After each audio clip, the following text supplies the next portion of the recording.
bem-vindo a mais um podcast da Bíblia Fácil com Lorena Porto. Nesse podcast nós vamos falar sobre os hititas no tempo de Abraão.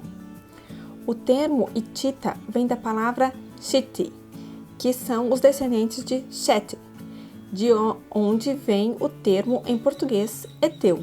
A palavra Shet significa terror e invoca o quão terrível as tribos selvagens da Anatólia Central deveriam ser. O nome mais exato desses povos é Atianos. O termo bíblico tem sua origem em Et, filho mais velho de Canaã, neto de Noé, uma das nações que habitavam Canaã quando Abraão começou sua peregrinação.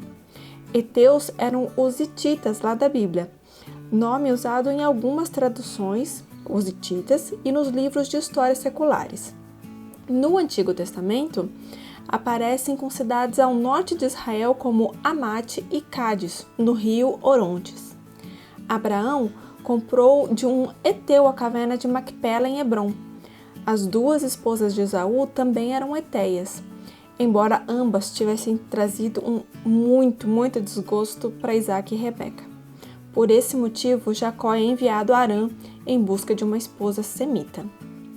Os heteus são um povo natural do Planalto Central da Ásia Menor, no que hoje é a Turquia. Estudiosos afirmam que não haveria hititas na região de Canaã no período patriarcal, ali no final do terceiro milênio, começo do segundo milênio a.C.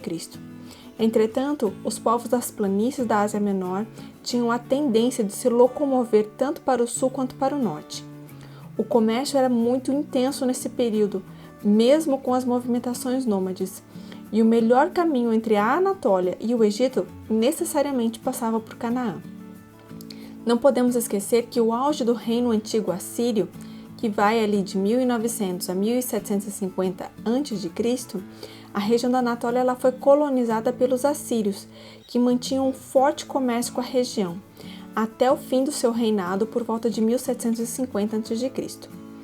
Antes disso, a região tinha tribos primitivas espalhadas pelo Planalto Central da atual Turquia. Vemos uma participação de um rei hitita no tempo patriarcal ali em Gênesis capítulo 14. Alguns reis do norte uniram-se para invadir o sul em Canaã. Um desses reis era Tidal, rei de Goim. Tidal é a forma hebraica de Tudacalia, típico nome heteu ou hitita, em uma versão antiga, e era o nome de outros 5 governantes hititas, todos posteriores a esse rei. O título Rei de Goim significa nações, e que era um exemplo de que ele era provavelmente um chefe de uma confederação livre de tribos anatólias hititas, o que reflete a instabilidade e a descentralização política ali entre o século XX e o século XVII a.C. Essa descentralização ela é uma consequência direta dos problemas na Assíria. Com a retração da dominadora, ou seja, do Império Assírio, as colônias elas se viram livres e ao mesmo tempo sem qualquer estrutura que estavam habituadas, o que levou ao começo de um processo de desestruturação social e reestruturação social que levou mais tarde, 100 anos mais tarde, à fundação do antigo reino hitita, que foi de 1650 a 1550 a.C. A terra apropriada para o plantio ela era muito valiosa e os proprietários elas não vendiam para estrangeiros não, só para pessoas de dentro da família. Quando Abraão quis comprar somente um pequeno pedacinho de terra para sepultar Sara, porque comprar o campo inteiro traria muitas responsabilidades financeiras e sociais, as leis hititas elas estipulavam uma questão. Se o dono do campo vendesse só um pedacinho do terreno, ainda deveria pagar os impostos e arcar com a responsabilidade sobre todinho o terreno. Mas se ele vendesse todo o campo, a responsabilidade financeira ela seria do novo dono. Por isso, Efron ele insistiu tanto em vender toda a propriedade para Abraão. Além disso, ele deve ter aceitado vender porque via em Abraão uma autoridade social, já que o chamou de príncipe. Abraão ele concorda com todos os termos de Efron e pesou o preço que foi pedido. Na audiência ali dos hititas, foram 400 ciclos de prata de acordo com o peso atual dos comerciantes. Um aspecto interessante é que textos babilônicos e mesopotâmicos, de modo geral, eles fazem paralelos com esse texto que está registrado na Bíblia.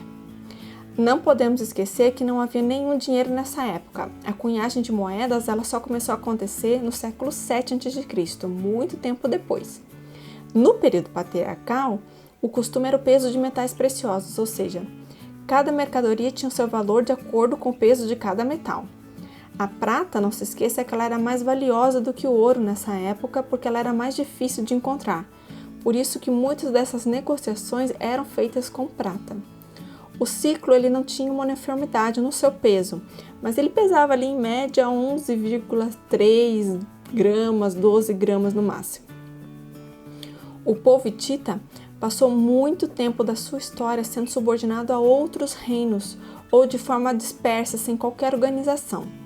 Foi somente com os reis Atushili I e Mursili I que as coisas começaram a mudar. Esses dois reis passaram de cerca de 50 anos construindo e estruturando um novo império, que foi ali de 1650 até 1600 a.C. Os reis hititas, eles invadiram as planícies ciro-mesopotâmicas, pondo fim a dois dos maiores reinos da época, Yamkehad e a Babilônia. Mas sua grandiosidade não durou muito tempo não. 100 anos depois do início do seu esplendoroso império, o reino veio abaixo. Sabemos muito pouco sobre os hititas em Canaã na era patriarcal. Esse período foi marcado pelas grandes movimentações nômades, o que levou a grandes desestruturas sociais em todo o Oriente Médio. Dificilmente teríamos registro das atividades hititas nessa época específica. Porém, todo o episódio de negociação com Efron e Abraão é marcado fortemente pelas leis e costumes hititas, embora é possível encontrar paralelos em leis mesopotâmicas também. Era necessário, quando se comprava um campo, estabelecer os parâmetros do acordo. Fazer esse tipo de negociação na porta da cidade era obrigatório, porque era nesse lugar que toda a vida civil desenrolava, e também onde os crimes eram julgados. Os acordos comerciais eles eram realizados diante dos anciãos da cidade. No caso de Hebron, Efron fazia parte desse seleto grupo. O valor do campo era negociado, acertado, pesado, trocava de mãos diante de todas essas testemunhas. Raras as vezes esses acordos eram realizados por escrito. A palavra dessas testemunhas era suficiente. Assim, Efron afirma para Abraão o que o campo continha, que continha, além de uma área fértil para plantio, também tinha a caverna e muitas árvores. Um bosque era um bem importante na antiguidade. Ter acesso à madeira era essencial para a construção de casas e era possível trocar por mercadorias por madeira. O Egito, por exemplo, ele sofria uma falta de madeira enorme e por isso ele era altamente dependente do Líbano. Anualmente enviava barcos em busca de cedros abundantes na região de Ugarit e Biblos. O comércio de madeira ele era muito importante e uma importante fonte de renda. Todos os passos dessa compra foram realizados dentro dos costumes hititas, embora nenhuma lei escrita jamais tenha sido encontrada desse período específico. Se você gostou desse podcast, se inscreva no canal, adicione o sininho para receber todas as nossas novidades. Até a próxima!